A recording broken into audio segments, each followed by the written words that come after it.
Vamos a ir a la palabra. Qué honor hoy poder compartir la palabra. Vamos a hablar acerca de la resurrección, pero quiero también hablarte cuál es el sentido, a dónde nos lleva la resurrección. Ok, entonces quiero pedirte, por favor, ¿trajiste Biblia? Sí, trajo Biblia, nada más escuché a uno, no me espante. Ok, acompáñame al libro de Romanos capítulo 5. Ahorita te digo el versículo. Cuando lo tengas, por favor dime amén. No te acostumbres solamente a la pantalla, ¿está bien? Trae tu Biblia física. Si la tienes en el celular está bien, no hay problema. Pero no hay nada como poder subrayar tu Biblia, no hay nada como poder hojear tu Biblia, ¿está bien? Ok, ¿estás ahí? Dime amén. Capítulo 5 de Romanos. ¿Puedes cerrar tus ojos un momento? Amado Espíritu Santo, damos gracias esta mañana. Celebramos la vida, Señor. Celebramos la oportunidad que nos das esta mañana de levantarnos como familia y reunirnos en tu nombre, Jesús. Esta mañana oro que abras nuestro corazón a la palabra, Señor. Que pongas en nosotros esa quietud de nuestro espíritu. Que todo pensamiento, toda preocupación, Señor, esta mañana vamos a hacerla a un lado y poder estar concentrados en ti, en el nombre de Jesús, amén. Ok, Romanos 5 versículo 6 en adelante dice: porque Cristo, cuando aún éramos débiles, a su tiempo murió por los impíos. Ciertamente apenas moriría alguno por un justo. Con todo, pudiera ser que alguno osara morir por el bueno, mas Dios muestra su amor para con nosotros en que, siendo aún pecadores, Cristo murió por nosotros. Cuando los romanos estaban crucificando a Jesús, ellos estaban entendiendo que crucificaban a un hombre que en cierta manera estaba trastornando su entorno, la sociedad, estaba trastornando la manera de enseñar la palabra. Ese hombre caminaba entre la multitud, caminaba por aquellos lugares de ese país y se escuchaba de ese hombre que Dios hacía milagros extraordinarios por boca de él, por manos de él. Ok, los romanos no tenían la revelación del Mesías, el pueblo judío sí. Como tú sabes, el pueblo judío lo rechaza, ¿verdad? Es llevado ante Poncio Pilatos. Él en cierta manera se niega a crucificar a Cristo, pero recuerdas que los judíos más se excitaban, el sumo sacerdote y los dirigentes de la religión, y más incitaban al pueblo para que entregaran a Barrabás. Te has de recordar, ¿ok? Pero lo que no sabían ellos es que eso estaba en el plan de Dios, que el propio pueblo judío y la nación gentil rechazaran a Jesús. Desde la eternidad la palabra nos enseña que ya estaba dispuesto el Cordero de Dios que quitaría el pecado del mundo. Desde la eternidad ese plan ya estaba realizado. Y Jesús sabía que llegaría ese momento. Ok. Ahora bien, ¿qué es lo que acabamos de leer? Acabamos de leer que Jesús muestra amor para con nosotros, pero ¿en qué condición? ¿Alguien está aquí casado? ¿Puede levantar su mano? Oh, wow. Bien. ¿Alguien aquí ha atravesado un tiempo de dificultades en el matrimonio? ¿Alguien ha atravesado discusiones constantes? Por las cosas que sean. Uno hasta levantaron las dos manos. Bien. ¿Cómo se siente cuando estás en discusión con tu esposa, con tu esposo? Cuando tú sabes que normalmente, no se te has dado cuenta, siempre tienes tú la razón. Sí. Por eso estás en disgusto. Y el asunto es que tú no muestras amor, tú muestras orgullo. Tú dices: yo tengo la razón y no te voy a hablar. Yo estoy en desacuerdo contigo. Y si ha habido alguna situación que ha lastimado el corazón del cónyuge, está peor la cosa. Y tú no quieres, lo último que quieres mostrar es afecto, ¿sí o no? Ay, hermanos, como que ya sentí que se pasmaron. Se nos fue el wifi, la señal. Pero sí o no es verdad. Pero fíjate lo que hace el Señor. Acabamos de leer que Él muestra su amor para con nosotros. ¿En qué condición mostró su amor? ¿En qué condición estábamos nosotros? En que aún siendo pecadores, Cristo murió por nosotros. Es decir, Dios trata nuestras vidas con amor. Dios se acerca en nuestro peor momento a nuestras vidas con su amor. Eso fue lo que sucedió en la cruz. ¿Está bien? Voy a ir un poquito rápido porque me dijeron que nada más tenía 3 horas para compartir y bueno, no las quiero desaprovechar. Bien, Isaías 53. Tú, si traes Biblia, por favor, ábrela, ayúdame, por favor. Si está en tu celular, ayúdame a buscar rápido las citas. Y si de plano usted hoy no trajo Biblia y no trae en su celular la Biblia, en la pantalla nos van a apoyar, ¿ok? Bien, Isaías 53, versículo 4 al 5. Dice la palabra: en esencia, amados, este es el llamado de Jesús. En esencia, este es el resumen de lo que Jesús vino a hacer a esta tierra, ¿ok? En Isaías 53, todo el capítulo lo puedes leer. Ese es el resumen de lo que hizo Jesús por nosotros. Ok, versículo 4 dice: ciertamente llevó Él nuestras enfermedades y sufrió nuestros dolores.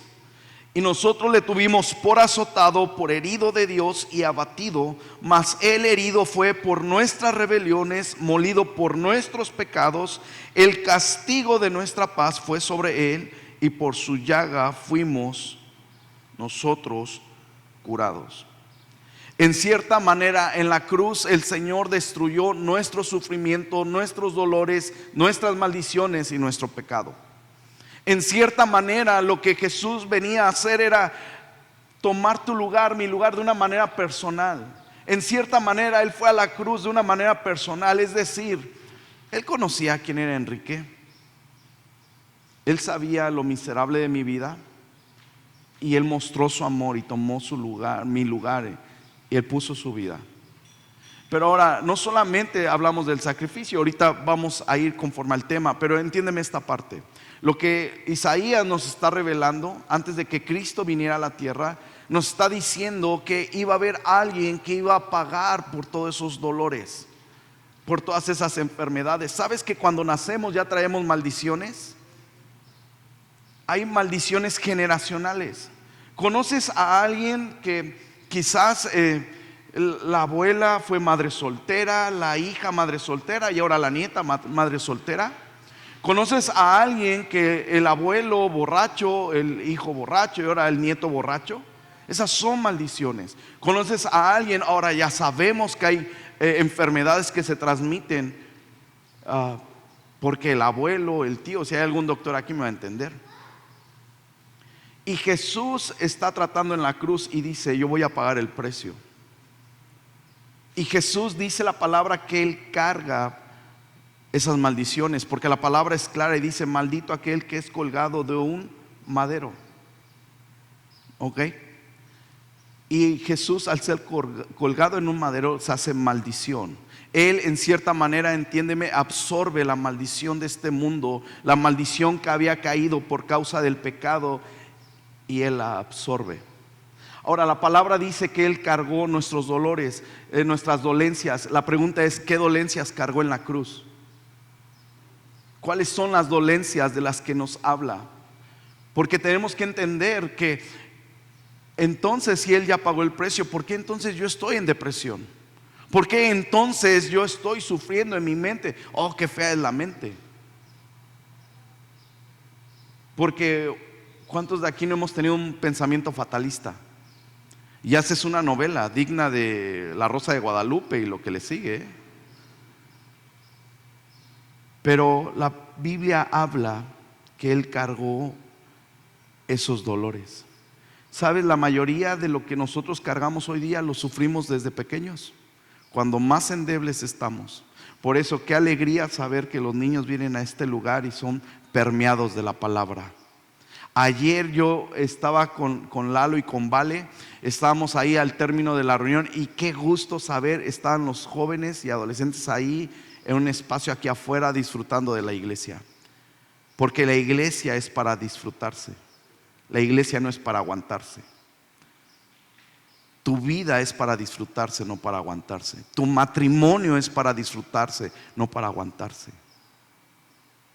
No me quiero desviar del tema, pero sabes que Jesús fue rechazado en la cruz por el pueblo, por los gentiles, pero lo que muchas veces pasamos por alto, fue rechazado por el Padre.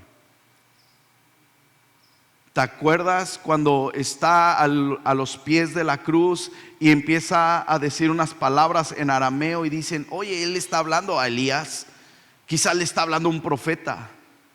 Y el escritor de Mateo nos dice que lo que él está diciendo es, Padre, Padre, ¿por qué me has abandonado? ¿Sabes lo que está diciendo? Padre, Padre, ¿por qué me has rechazado? ¿Sabes que después de ese acto él suspira y dice, consumado es? ¿Sabes? No, he estado leyendo, porque cuando tú sabes que vas a compartir un tema de estos, de este calibre, empiezas a leer y hay tanta información y libros y autores y teólogos. Y sabes, me encontré con algo que me llamó mucho la atención, que decía el autor Derek Prince. Dice que Jesús murió no por el padecimiento físico, aunque sí, porque derramó toda su sangre, pero él murió en el momento del rechazo, porque nunca en la eternidad la relación perfecta entre el Hijo y el Padre había sufrido un rechazo, un abandono. Y es cuando Jesús carga con todo el pecado de la humanidad, con todas nuestras maldiciones, y en ese momento el Padre tiene que dar la vuelta y rechazar a su Hijo. ¿Sabes que el rechazo es la peor herida que podemos sufrir? ¿Sabes que el espíritu de rechazo nos acecha? El espíritu de rechazo no nos hace sentir hijos, no nos hace sentir parte de algo, de una familia. Tú puedes estar todo bien, te puede ir en la vida bien, pero tú tienes un espíritu de rechazo, se nota a leguas. Tú no te sientes parte de una familia, tú no quieres estar, ay, a ellos sí, ¿por qué ellos sí? ¿Por qué el pastor invita a ellos a su casa y a mí nunca? ¿Por qué el pastor a ellos hasta de mano los saluda y a mí nada más me hace así, a veces ni me ve? Ese es un espíritu de rechazo, ¿lo sabías? Pero Jesús pagó el precio. Lo que hoy te quiero transmitir conforme a la palabra es que no solamente lleva nuestras enfermedades y pecados, también aquellos dolores que la gente normalmente no puede ver. Una persona en depresión puede estar a tu lado sentada ahorita mismo, puede estar aplaudiendo, riendo, diciendo gloria a Dios, y por dentro está pensando que esta semana quizás es su última semana de vida. Ayer compartía con los jóvenes un testimonio de uno de los servidores en Ciudad de México. Cuando lo conocí, tú lo conoces, un tipazo. Son de las personas que siempre están sonriendo, que siempre tienen buena cara, que es agradable estar con alguien así. Seguramente aquí hay de esas personas. La primera vez que va a Ciudad de México, él era un empresario de unos niveles impresionantes.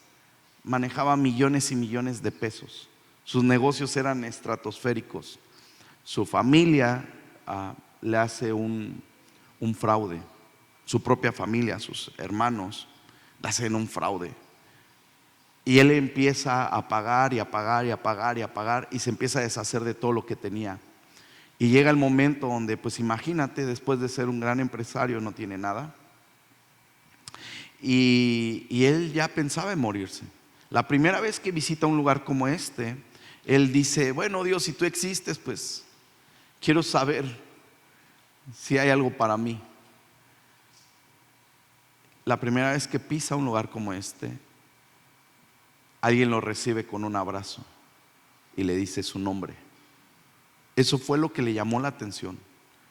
Él no se acuerda de lo que predicaron ese día. Él simplemente fue eso lo que él le llama la atención. Decir, ¿por qué? ¿Quién me conoce aquí? ¿Por qué me abrazaron? ¿Y por qué me dieron una bienvenida tan cálida? Y me hablaron por mi nombre. Lo que la gente no sabía, ni su propia familia sabía, él ya había hecho una carta. Él ya había colgado una soga para después de la iglesia, si no pasaba nada, imagínate. Si no pasaba nada, si él no sabía que le importaba a Dios, él se iba a colgar llegando a su casa. Pero ese abrazo le transformó la vida. El año pasado estaba terminando de pagar sus deudas. Te has de imaginar qué deudas tenía. Él es un servidor, es una persona que me inspira mucho. Pero ¿cuál es el asunto aquí? Que tú tienes que saber conectarte con la gracia de Dios.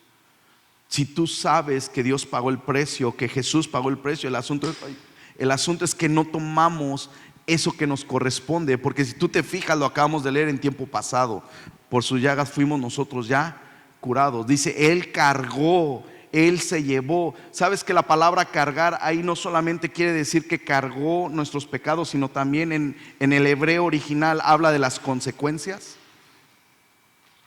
O sea, no solamente es que la mentira, sino también cargó las consecuencias de esa mentira, de los problemas que necesitas. Cuando tú mientes necesitas otra mentira y otra mentira hasta que esto cae. ¿Y cuántas consecuencias hay? Ahora bien, voy a seguir porque ya se me están durmiendo, ya están cabeceando y eso está feo. Lo único que sé es que también a Pablo le cabecearon, incluso uno se cayó y se murió y resucitó. Yo espero, por favor, que no pase eso aquí. No sé si tenga esa fe para hacer eso. Bien, ahora Gálatas, por favor, capítulo 3. Voy a ir rápido, ya me tardé mucho.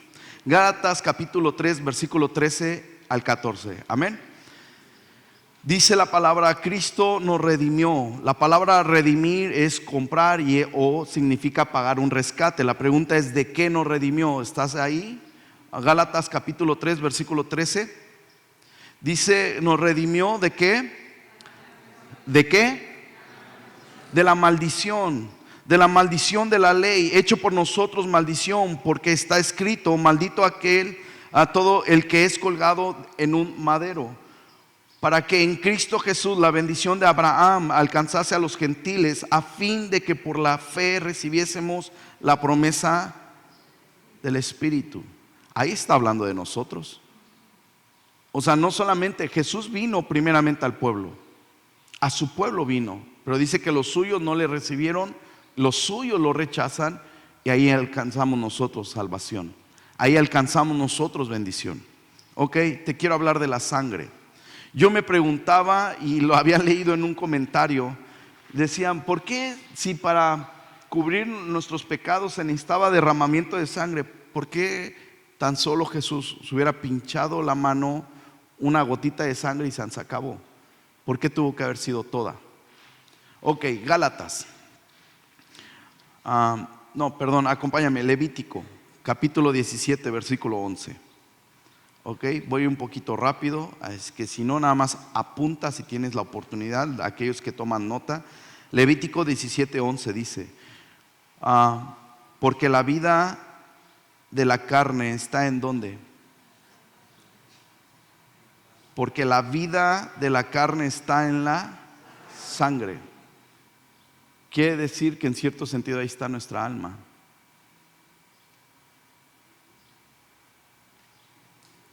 Por eso para los judíos y para nosotros nos es prohibido comer algo con sangre, o la sangre misma más bien.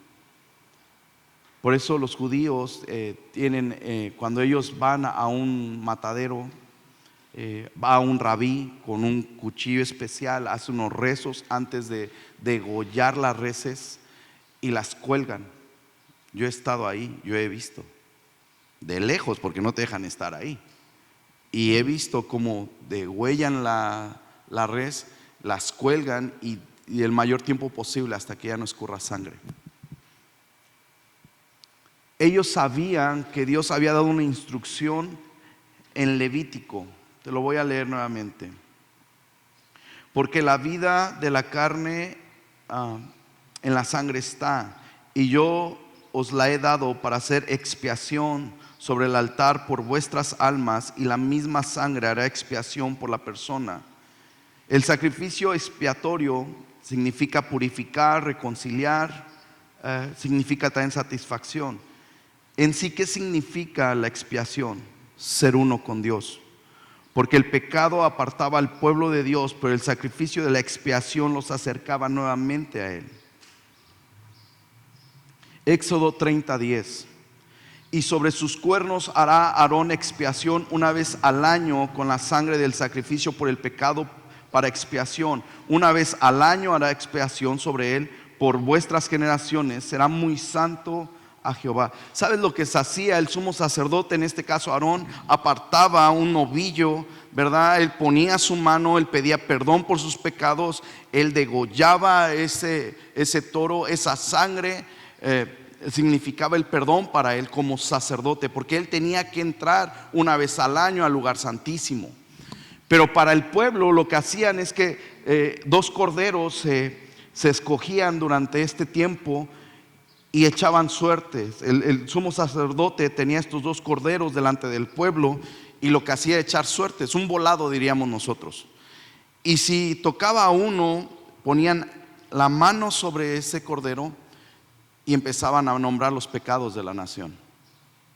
Y le imputaban, le declaraban esos pecados a ese cordero. ¿Y qué es lo que hacían? Lo sacaban afuera de la ciudad, a un lugar desierto, y dejaran lo que pasara, y ahí nadie podía tocar ese cordero, que muriera, lo que fuera. El otro que quedaba ahí lo degollaban, y con esa sangre entraban al lugar santísimo y derramaban la sangre sobre ese altar donde está el arca de la presencia, y ahí pedían perdón una vez al año. Entonces el pueblo celebraba porque decía: otra vez estamos cercanos a Dios. Quiero ir terminando, quiero contarte un testimonio. ¿Puede pasar el chico del teclado, por favor? Ok, ¿estás conmigo? ¿Me prometes que no te duermes los últimos 3 horas? Ok, bien. Ahora, la sangre. Efesios 1:7 nos dice: en quien tenemos redención, es decir, la redención es un rescate. Repite conmigo: rescate. La pregunta es: ¿de qué nos rescata? Dice: en quien tenemos redención por su sangre, el perdón de pecados según la riqueza de su gracia. Isaías 59:2 dice: pero vuestras iniquidades han hecho división entre vosotros y Dios, y vuestros pecados han hecho ocultar de vosotros su rostro para no oír. Isaías, el profeta Isaías, le está declarando qué es lo que pasa con el pecado. Como nación, ellos, si había algo que los identificaba de todas las demás naciones, era su comunión con Dios. Era que ellos tenían la revelación de Dios a sus vidas. Ellos eran pueblo santo, escogido, apartado, y eso hacía la diferencia con todos los demás pueblos. Ellos no sacrificaban a ídolos, ellos sacrificaban al Dios verdadero, pero hacían sacrificios por su pecado. Pero Isaías, lo que acabamos de leer, le está diciendo: mira, todo lo que tú haces durante el año te aparta de Dios, y lo que haces es que Dios dé la espalda a tu vida, y entonces tú estás lejano a ello. Pero la sangre lo que hacía era volver a reconciliar. Por eso esa expiación era volver a ser uno con Dios. ¿Te imaginas la importancia? Ellos entendían esto, pero rechazaron la sangre de Cristo, rechazaron al Mesías, porque para ellos era inconcebible que Dios siendo Dios, Dios siendo santo, pudiera hacerse hombre, semejanza de pecado. Pero la Biblia es clara y dice que Jesús nunca pecó. Amén. Ok. Ahora bien, Hebreos 10:29. ¿Cuánto mayor castigo pensáis que merecerá el que pisoteare al Hijo de Dios y tuviere por inmunda la sangre del pacto en la cual fue santificado, e hiciere afrenta al Espíritu de gracia? El autor de Hebreos está dirigiendo esta pregunta a la comunidad judía. Por eso dice a los hebreos, ¿verdad? A la iglesia conformada por puros judíos. ¿Ok? Ahora, cuando tú lees este versículo, tú dices: a ver, ¿por qué? O sea, ¿por qué está esto? ¿Por qué parece algo que está confrontando? Sabes que en aquel tiempo, según los historiadores, cuando un judío empezaba a seguir el camino, así se le conocía a Jesús, que seguía en el camino o se hacía seguidor de Cristo. Cuando la comunidad detectaba eso, lo empezaban a apartar. al grado que los asfixiaban de tal manera que los rechazaban. Y para que ellos volvieran a ser aceptos en su comunidad, tenían que buscar un lugar alto dentro de esa colonia, dentro de ese lugar, y tenían que buscar ese lugar alto. Y el padre de familia, junto con su familia, a la vista del pueblo, tenía que ponerse en rodillas, marcar una cruz en el piso y cortarse y derramar sangre. Cuando él derramaba la sangre sobre esa cruz, empezaba a pisotearla y empezaba a maldecir el nombre de Jesús y empezaba a renunciar. Entonces la comunidad veía y decía: ok, está bien, vuelves a ser parte de. En cierta manera, eso es lo que el mundo hace con tu fe. Te quiere asfixiar, te quiere ahogar. En cierta manera, lo que el mundo va a hacer, una vez que tú estés afianzado, una vez que tú digas: yo soy discípulo de Cristo, yo voy a la iglesia, yo comparto, ¿verdad?, en las redes sociales, hablo de mi fe. Lo que va a empezar a usar el enemigo, puede usar tus amistades, tu familia, la situación económica, y quiere llevarte a que tú renuncies a tu fe. Porque si aceptas a Cristo públicamente, un día públicamente, para negar tu fe, lo tienes que hacer también. Lo tienes que hablar. Terminamos. Quiero entrar al tema de la resurrección. Acabamos de ver que es en la cruz. Jesús carga nuestros pecados, nuestras enfermedades, nuestras maldiciones, nos hace libres. Si tú te sientes maldito, hoy es el día de la redención. No por mí, por lo que Él ya hizo. Amén. Si tú vienes con alguna enfermedad, créeme, hemos visto milagros suceder cuando en la sede participamos de la cena del Señor, porque celebramos, y no me voy a adelantar, pero celebramos el significado de la cena del Señor. Acabamos de ver que es la sangre de Cristo la que en cierta manera nos abre el acceso a la gracia, porque cuando tú crees que Él murió por ti, derramó toda su sangre, derramó toda su vida. Por eso no solamente una gota bastaba, sino era todo. Dice la palabra que cuando Él suspiró, ¿verdad?, uno de los soldados, te fijas, dice que una lanza. ¿Has visto a veces algún crucifijo y tiene aquí como una herida, Jesús? Bueno, quien representa ahí la forma de Jesús. Dice la palabra que le clavan la... ¿Cómo? Ok, gracias.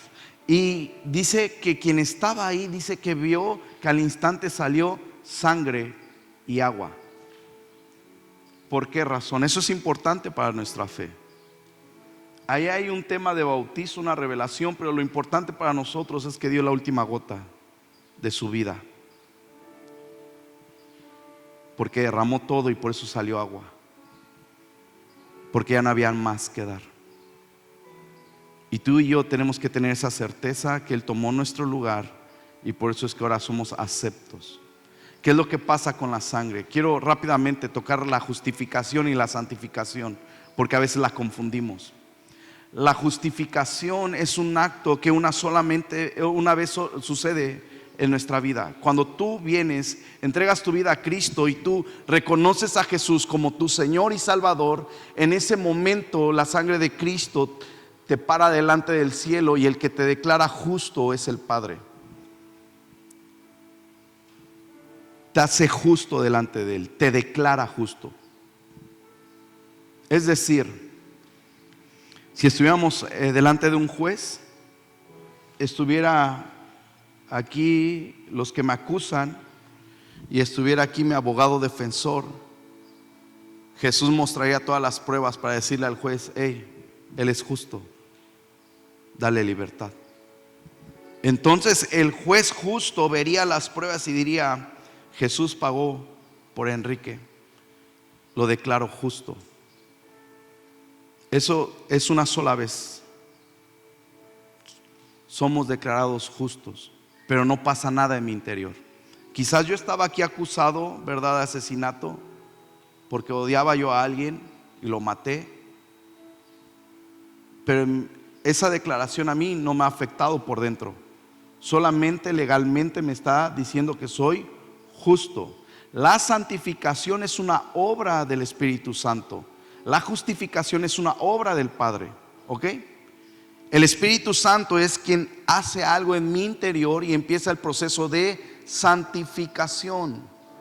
Cuando empieza el proceso de santificación es cuando tú y yo estamos ahí, y vente al discipulado y vente a la oración, y habrá días que vas a ser ese mismo miserable que estaba aquí, y habrá días donde tú caminas que sientes que vas en el cielo y hasta ángeles alrededor tuyo, y hay días donde la condenación te quiere matar, pero tú te acuerdas que aquí ya fuiste justificado, declarado justo, y estás en un proceso donde te vas a caer, te vas a levantar, te vas a caer y te vas a levantar. Dice la palabra que vamos como la aurora hasta que el día es perfecto. Es decir, mientras estemos aquí y Jesús todavía no venga por su iglesia, vas a pecar en algún momento, vas a tener malos pensamientos, vas a querer irte al mundo de donde Dios te sacó. Pero cuando tú te sostienes de su gracia, Él es fiel y justo y te levanta. Amén. ¿Por qué no das un aplauso a Dios? Termino con el tema.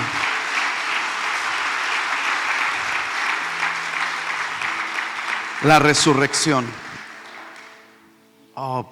No sé cuánto tiempo tenía, pero ¿me das 10 minutos? Prometo yo ahora sí apurarme. La resurrección. ¿Qué significa resurrección? En el original es pararse de nuevo. Es recobrar o recuperar. Es levantamiento o resurrección. Después de su muerte en la cruz, Jesús fue sepultado y permaneció 3 días en la tumba. Luego Dios lo levantó a su Hijo de los muertos. Romanos 1:4. Dice la palabra que fue declarado Hijo de Dios con poder según el Espíritu de santidad por la resurrección de entre los muertos. Efesios capítulo 2 versículo 1 al 6. Si Cristo murió por nuestros pecados y fue una manera personal, si murió por cada uno de nosotros, por causa nuestra también resucitó para darnos esperanza. Estás en Efesios, el último de los últimos versículos que voy a leer. Efesios 2 del 1 al 6 dice: y Él os dio vida a vosotros cuando estabais muertos en vuestros delitos y pecados, en los cuales anduvisteis en otro tiempo, siguiendo la corriente de este mundo, conforme al príncipe de la potestad del aire, el espíritu que ahora opera en los hijos de desobediencia, entre los cuales también todos nosotros vivimos en otro tiempo, en los deseos de nuestra carne, haciendo la voluntad de la carne y de los pensamientos, y éramos por naturaleza hijos de ira, lo mismo que los demás.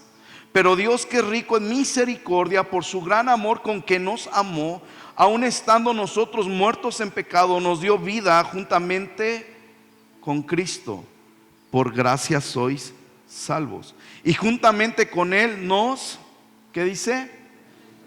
Más fuerte nos. Y asimismo nos hizo sentar en lugares celestiales con Cristo Jesús. ¿Puede pasar el grupo de alabanza? Acabamos de ver, te voy a resumir, la cruz. Él carga nuestros dolores, enfermedades, maldiciones, sufrimientos. ¿Ok? Carga con la consecuencia de nuestros actos. La sangre nos limpia y nos declara justos delante de Dios. ¿Ok? Tenemos acceso a la gracia. La resurrección, la palabra dice, omití algo muy importante, que cuando Jesús entregó su espíritu, dice la palabra que el velo se partió. ¿Cuál velo? ¿Se recuerdan que Jesús dijo: yo soy el camino, la verdad y la vida? Nadie llega al Padre si no es por mí. Cuando los judíos escuchaban eso, quizás para ti, para mí, este es un versículo para poder compartir, y es verdad. No hay ningún acceso al cielo, al Padre, a la vida eterna si no es por Jesús. ¿Ok? Pero cuando los judíos escuchaban eso, el camino, la verdad y la vida, lo que estaban escuchando es que Jesús se identificaba como el tabernáculo de Dios. En el tabernáculo estaban el atrio. El atrio, el pueblo judío lo conocían como el camino. porque es tu peregrinar durante esta tierra. Ellos estuvieron en el desierto, entonces ellos se identificaban con todas las luchas del día a día, ¿ok? Ahí entraban los levitas, los sacerdotes, los sumos sacerdotes. Ahí donde hacían el sacrificio afuera, donde se lavaban los pies antes de entrar al lugar santo. Ahora, algunos solamente podían entrar al lugar santo, que eran los sacerdotes de la tribu de Leví. Ciertas familias se hacía un sorteo. Bueno, se hizo un sorteo y conforme al orden así se estipuló, ¿ok? Bueno, entonces podían entrar ahí al lugar santo. Estaba el pan, el candelabro, estaba algunos elementos ahí, ¿ok? El lugar santo. Lo conocían como la verdad, porque ahí ellos no podían entrar con pecado. Ellos tenían que purificarse, lavarse para poder entrar ahí, poder ministrar ahí. Ahí estaban los utensilios. El lugar santísimo lo conocían como la vida, que era una vez al año que el sacerdote pasaba por donde estaba ese velo, que era un velo grueso. Humanamente no se podía partir, pero la Biblia nos da testimonio, porque el velo separaba al pueblo de Dios. Nadie podía entrar ahí. Si el sumo sacerdote entraba y no había sido purificado, entonces se dejaba de escuchar la campanilla que llevaba en sus vestidos. ¿Sabes que entraba con un lazo? ¿Por qué razón? Porque él tenía que dar algunos rezos para poder estar en ese lugar. Derramaba la sangre, que significaba el perdón de pecados, y era el momento donde el pueblo veía que la presencia de Dios bajaba, la Shekinah de Dios, la presencia activa de Dios, el poder de Dios mismo en ese momento bajaba y llegaba y llenaba ese lugar. Y la Biblia describe que era una atmósfera, una nube densa. Pero si era hallado culpable de pecado el sumo sacerdote, en ese momento caía muerto. Y los que estaban a la entrada escuchaban y ya se dejó de escuchar la campanilla y ya no se escuchaba, entonces lo sacaban, lo jalaban, porque nadie podía pasar ahí y salía muerto. Pero celebraban cuando eso no pasaba, porque era una señal que Dios se acercaba nuevamente al pueblo, que Dios estaba con ellos. ¿Has escuchado el nombre de Emanuel? Lo cantamos. ¿Qué significa Emanuel? Dios con nosotros. Por eso los judíos no aceptaban eso. Termino con la resurrección. ¿Qué es lo que nos da la resurrección? Una nueva esperanza. Por eso es importante. Pablo dice que si la resurrección no se hubiera dado, entonces en vano nuestra fe, hubiéramos sido los más condenados, los más miserables, porque estábamos esperando algo que nunca iba a suceder. La resurrección es por causa del poder del Espíritu Santo en Cristo, que dice que lo levanta de entre los muertos. Pero el asunto es, ¿para qué lo levantó de entre los muertos? ¿Qué me beneficia a mí la resurrección? ¿Sabes qué te beneficia? Que te da una nueva esperanza. ¿Quiénes de aquí ya se bautizaron? Pueden levantar su mano. Wow, la mayoría. Tú te recordarás cuando tomaste alguna clase antes de bautizarte. ¿Qué es lo que significa cuando bajas a las aguas? Que con Cristo eres juntamente crucificado, que el viejo hombre está siendo crucificado. Es una manera de decir: el viejo Enrique es enterrado. Y cuando eres levantado de las aguas, ¿qué estás declarando? Que con Cristo eres juntamente resucitado. Ahora sí, hermano, ya terminé. Hasta a mí ya se me hizo largo esto. Ok. Acabamos de leer en Efesios que juntamente con Él nos resucitó. Ok. Y asimismo nos hizo sentar en lugares celestiales. Primera de Pedro 1:3. Bendito el Dios y Padre de nuestro Señor Jesucristo, que según su grande misericordia nos hizo renacer para una esperanza viva por la resurrección de Jesucristo de entre los muertos. Segunda de Corintios 5:17. De modo que si alguno está en Cristo, nueva criatura es. las cosas viejas pasaron, he aquí todas son hechas. ¿Sabes que en el original no dice las cosas viejas pasaron, sino dice van pasando? No te desanimes el día que no das buen testimonio de tu fe, porque esos días llegan. No te desanimes cuando le dijiste algo a tu esposa que no le tenías que decir, cuando hiciste algo que no tenías que hacer. ¿Cuántos hemos estado ahí? Dices, híjole, ay, si tuviera chance, regresaba el tiempo, cerraba el pico y mira, nada pasó. O cuántas veces decimos, y si yo tuviera otra oportunidad, y si yo pudiera, no hubiera tomado esa decisión. ¿A cuántos han pensado eso? Yo lo he pensado muchas veces, ¿no? Puedes ponerte en pie, por favor. El poder de la resurrección en Cristo es que nos da una nueva esperanza. Pero lo más maravilloso es que no solamente para esta vida, sino para la vida eterna. Porque con eso está firmando y está sellando que tú y yo un día estaremos en la eternidad con ropas blancas. Que aquellos que ya se nos adelantaron de un tiempo para atrás, un día los veremos juntamente. Eso es lo que significa, qué esperanza. Por eso Pablo dice, no estén ustedes tristes como aquellos que no tienen esperanza. Ustedes deben de tener gozo, porque un día verán a aquellos que ya se adelantaron en Cristo, aquellos que ya durmieron en Cristo, un día los veremos.